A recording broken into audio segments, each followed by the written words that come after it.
फैसला आ ही गया।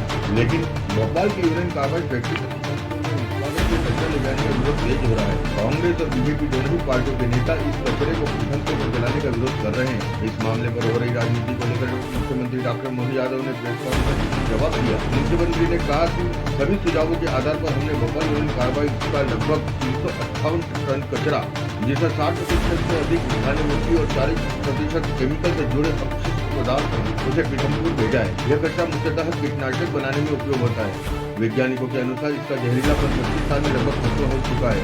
घटना को 40 साल हो चुके हैं। सभी आशंकाएं निराधार हैं।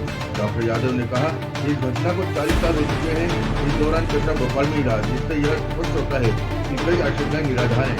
हमें यह भी ध्यान रखना चाहिए कि इस कचरे के निष्कासन को लेकर गहन परीक्षण किए गए हैं।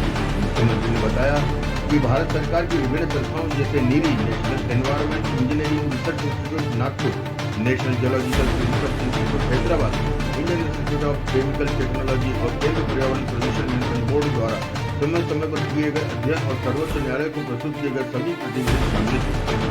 जब भी याद करता हूँ तो सिहरन आ जाती है, लेकिन दूसरे दिन, तीसरे दिन, 2 दिन तक पूरा भोपाल का जो दृश्य बना वो वाकई बहुत दर्दनाक था।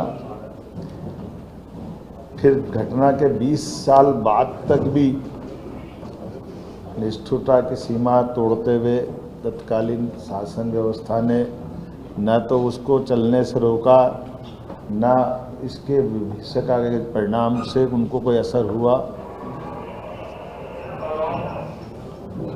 ये एक संयोग है कि इस प्रकार के सारे निर्णय करने में हमारी सरकार ने पूरी संवेदनशीलता के साथ प्रदेश की जनता के हित में किसी प्रकार की कोई भी निर्णय की अपेक्षा हो तो निर्णय त्वरित गति से करते हुए आगे बढ़ने का निर्णय किया।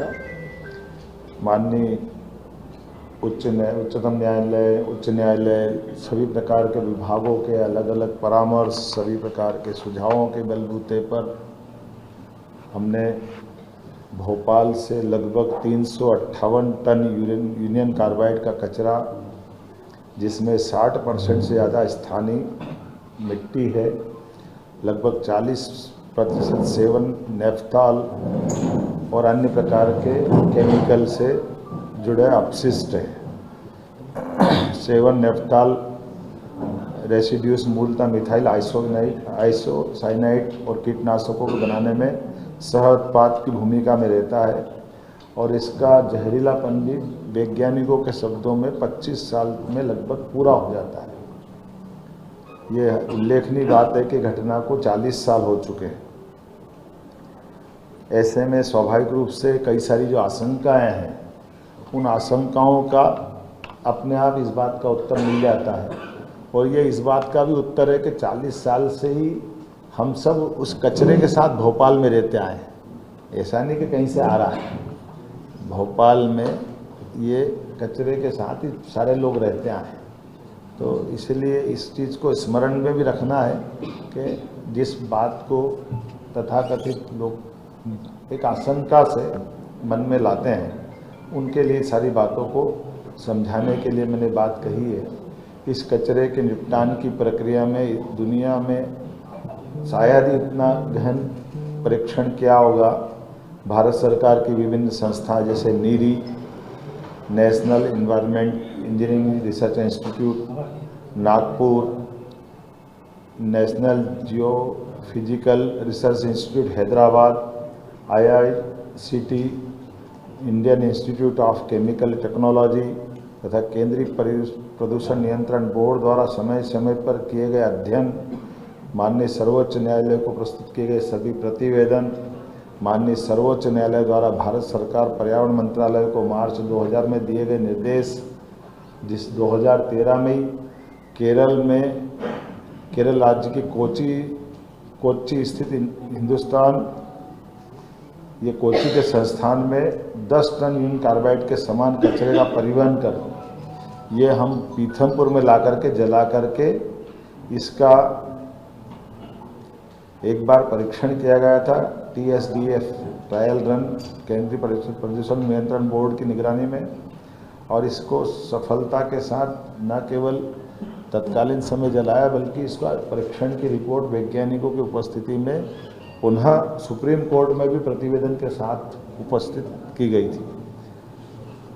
सर्वोच्च न्यायालय द्वारा प्रतिवेदन के निष्कर्षों के आधार पर 2014 अप्रैल में पुनः UCIL कचरे का 10 मीट्रिक टन ट्रायल भारत सरकार पर्यावरण वन जलवायु परिवर्तन मंत्रालय नई दिल्ली के निगरानी में TSDF पीथमपुर में पुनः इस प्रकार का इसका परीक्षण किया गया था और वीडियोग्राफी भी कराई थी और उसके समस्त निष्कर्षों को शपथ पत्र के माध्यम से सुप्रीम कोर्ट में प्रस्तुत किया था। अगस्त 2015 में ये ट्रायल रन सफलतापूर्वक किया जाकर के केंद्रीय प्रदूषण नियंत्रण बोर्ड द्वारा प्रायोगिक निपटान की समस्त रिपोर्ट पुनः सुप्रीम कोर्ट में हमने प्रस्तुत की। इन समस्त रिपोर्ट में से स्पष्ट रूप से उभर कर सामने ये आया, इस कचरे के निपटान से वातावरण में कोई किसी प्रकार का नुकसान स्पष्ट नहीं हुआ है और माननीय उच्चतम न्यायालय ने सभी रिपोर्ट के गहन परीक्षण के पश्चात ही आगे बढ़ने के लिए और उसे नष्ट करने के लिए हमें निर्देशित किया। इन सब कोर्ट और जानकारी के बाद ही चीफ सेक्रेटरी को बताया गया था कि आसपास के गांवों के स्वास्थ्य संबंधी परीक्षण, फसल की उत्पादकता पर प्रभाव, केंद्रीय जल स्रोतों के गुणवत्तापूर्ण परीक्षण और तीनों विधाओं में पाया गया कि ये इस प्रकार की कोई भी रिएक्शन, कोई भी नुकसान, नकारात्मक परिणाम नहीं आए और इसीलिए इस कचरे निपटान की सारी प्रक्रिया में शासन ने हमारी अपनी गंभीरता रखते हुए इस तरह से बढ़ने का प्रयास किया कि सालों पुरानी एक परेशानी, इस परेशानी से निपटने के लिए योग्य मार्गदर्शन वैज्ञानिकों की उपस्थिति में इस पूरे भाव से कि किसी को कोई कष्ट नहीं हो, किसी प्रकार की कोई भी आशंका, कोई भी मन में प्रश्न, सारी चीज़ें योग्य वैज्ञानिक मार्गदर्शन में किया जा रहा है और उसी तरफ से आगे बढ़ रहे हैं और हम अपने हर जनप्रतिनिधि को विश्वास में लेके चलना चाह रहे हैं।